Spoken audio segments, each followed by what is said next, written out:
Hello everybody, Crow here, and I'm back with another pickups video. Should be a fairly short pickups video, at least in comparison to my last few. Really only have 2 games to show off. Normally I wait till I get a bunch more games than that before I do a pickups video, but I want to get a pickups video out before this weekend, because this weekend is the Midwest Gaming Classic, and I do plan on being there. I know some people have sent me messages or I mentioned in some of the comments if I was planning on going, and I was going to respond to the people that did that, but thanks to how YouTube does their commenting system and messages, I can't find those messages at all. I have really no idea. So I'm just going to mention that here. Plus, last year I wound up picking up a ton of stuff, and if in case I do that again this year, I don't know, who knows, I want to have a video solely for that stuff, so I just want to get this stuff out of the way. But first off, I want to do something that I meant to do in the last video, and that was mention that this Turbo Duo that I have, I got all the capacitors replaced in it. A couple years ago, I don't know if it was a couple of years ago, but I distinctly remembering the audio going out at one point during one of the games I was playing, actually the CD audio. And of course, right to my mind, this is a capacitor issue. And I was thinking that maybe I would do it myself, but instead I sent it to Game Tech US, and the YouTube channel for that is Game Tech US, and the website is www.game-tech.us. Because I happened to see him put up a YouTube video of how him doing the capacitor, and it reminded me, you know what, I wanted to have my capacitors done. So I went to the website. It was $50 plus shipping to send it to him and have the capacitors replaced and sent back. This is also the person that did the mods on my NES top loader, if you've seen that. So I was kind of fairly confident that I'd send this a fairly expensive piece of equipment to him and get it back. And I got it back really quickly, like within a week. And the funny thing was when I got it back, I hooked it up and I started trying the games out. None of the games were being read. I mean, the disc was spinning. You could hear the laser trying to read the disc. And I was like, oh crap, it's not working. And I tried a bunch of games, couldn't figure it out. And then I messaged him. I'm like, you know what, this isn't working. He's like, something must have happened in shipping. Why don't you clean the laser and see what happens? I was like, oh yeah, cleaning the laser. I didn't even think about that. So I cleaned the laser and bam, worked right away. I was like, oh, the laser must have gotten some debris in it during shipping or something. It was really, really weird. But yeah, I just wanted to mention that because I'm really happy with the way this is working now. After about 20 years, something like this might need a little bit of a tune-up. So yeah, who knows how well my PS3 or Xbox 360 is gonna hold up after 20 years. Hopefully as good as this does, because this is kind of one of the more expensive pieces of equipment in my collection. Moving on, pick up some movies. I saw these at Target, and they were $10 each. And I've seen them there before, and I was like, I don't know, I don't know. And then last time I was there, I was like, I better pick them up because they got the new TV and everything. And that was Spider-Man 1, 2, and 3, the Sam Raimi ones. Now, the Amazing Spider-Man, the one that just came out, I've seen it, and for some reason I don't like it as much as these.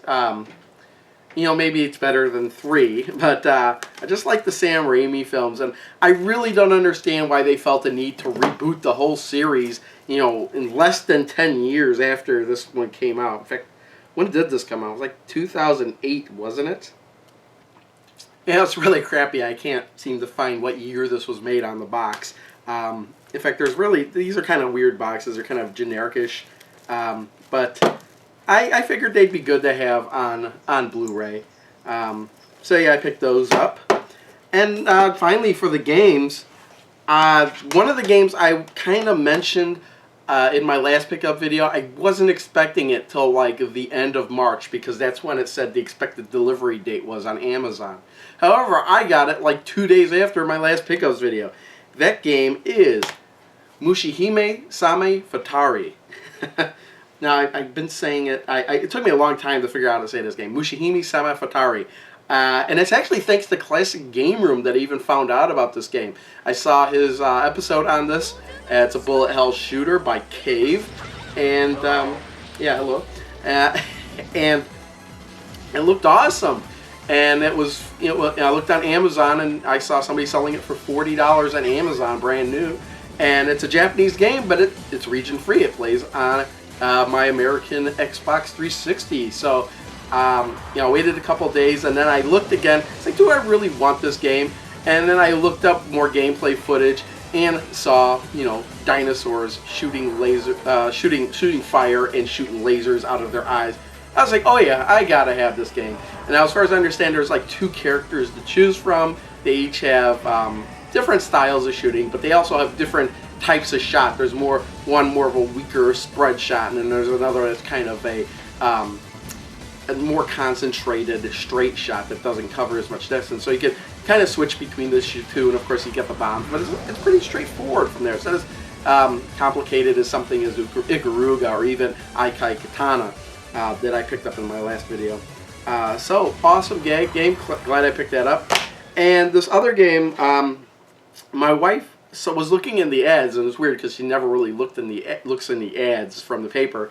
And there was an ad for 5 or below, and they had a bunch of games in there for $5. And she saw this one. She's like, I gotta go pick it up.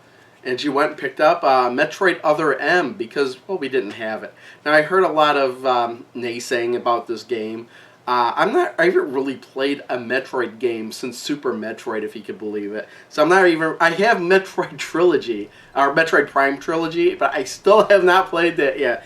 In fact, I don't know when I will get to playing those. I've been playing Fist of the North Star Ken's Rage 2, and then I plan on playing One Piece, and I've been playing Pinball Arcade. Tons of games I'm playing, so I won't really get to any of these anytime soon. But I did play this a little bit, and I could see where all the complaining was about. I think it has to do with the cutscenes. The fact that Samus was mainly a silent protagonist, and now she keeps talking and talking, and it's all dramatic. It's way more dramatic than it needs to be. And cutscenes just go on and on and on and on and on. There's, at least in the beginning of the game, the little bit that I played for about half an hour, you run a little bit, there's a cutscene. You shoot something, there's a cutscene.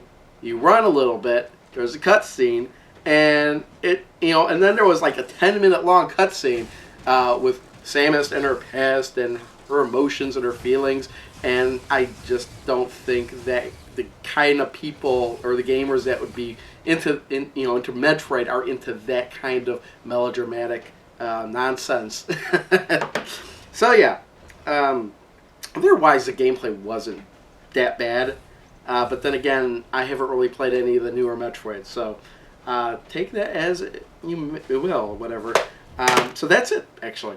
I covered everything. The 2 games, the 3 movies, Turbo Duo are back with caps replaced, and yes, I will be at the Midwest Gaming Classic this weekend. That's March 23rd, 2013. In case I leave this video for a really long time, somebody watches this 5 years in the future. Yes, it happened in the past. If you're watching this in the future, it happened in the past. I'll leave you with those words. Thanks for watching. Bye.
Concentrate fire in a single location and freeze that thing!